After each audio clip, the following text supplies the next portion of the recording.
Whether you want to cook your green bean casserole from scratch or you're gluten-free like me, this gluten-free green bean casserole is a must on your Thanksgiving table. Being gluten-free, you can't just use the canned cream and mushroom soup or even the fried onions. They're really hard to find gluten-free. So for years, I let this get in the way of me having my favorite Thanksgiving side dish at the table because I didn't want to make it from scratch. That is simply not a way to live. I now make it from scratch every year, and I'm going to show you how. Now, making green bean casserole from scratch is indeed time consuming because there's basically 4 elements of the cooking. We have frying onions, we have blanching the green beans, we have making the sauce, and then of course, throwing it all together and baking it. Which I know it sounds like a lot, but a lot of it can be done ahead of time, not on Thanksgiving Day, so I'm gonna explain it all. Frying the onions can be done day of or even a day or two advance. Do this by coating the thinly sliced onions in 2 tablespoons of the gluten-free flour, and then bringing a small pot of a few cups of avocado oil up to 350 degrees Fahrenheit. Now, it must be at 350 degrees. If it's lower, it will not be hot enough to fry, and then you just get soggy toppings, and if it's too high, it will burn them. Once it's up to temperature, work in batches and add a few spoonfuls of the onions at a time.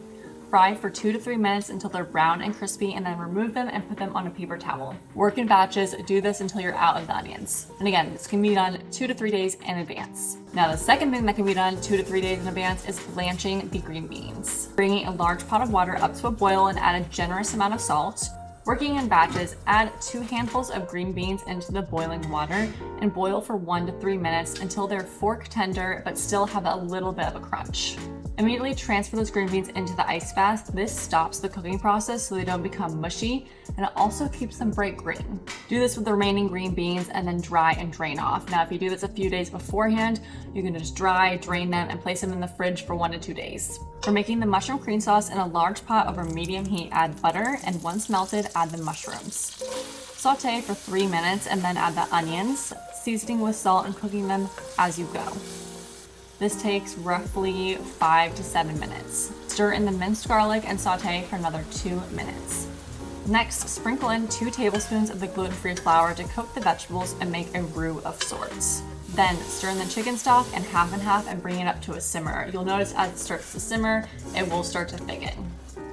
Season with salt and pepper to taste and stir for 5 to 10 minutes until it's nice and thickened. Now, if it is too thick, just add a little bit more half and half or a little bit more chicken stock to thin it out. And again, you can do this part ahead of time. Do this 2 to 3 days in advance, refrigerate, and then once it's day of, just heat it up in a pan again before we combine everything. Bake the final casserole by adding green beans to an oven-safe baking dish, then coating in the cream and mushroom sauce. Make sure the sauce is stirred in and evenly coating the beans. Then, of course, top with the crispy onions and transfer to a 400-degree oven and bake for 15 minutes. Just make sure you watch the onion toppings that they don't brown too much, and they start to get too dark, just add some foil on top so they won't burn. Remove from the oven and you'll have a delicious green bean casserole that no one will even know is gluten-free. So whether you're gluten-free or you just want to make this from scratch, it is way better than the traditional green bean casserole that's made from the nasty cans. So check out the recipe in the caption, make sure to follow along for more cooking tutorials and recipes.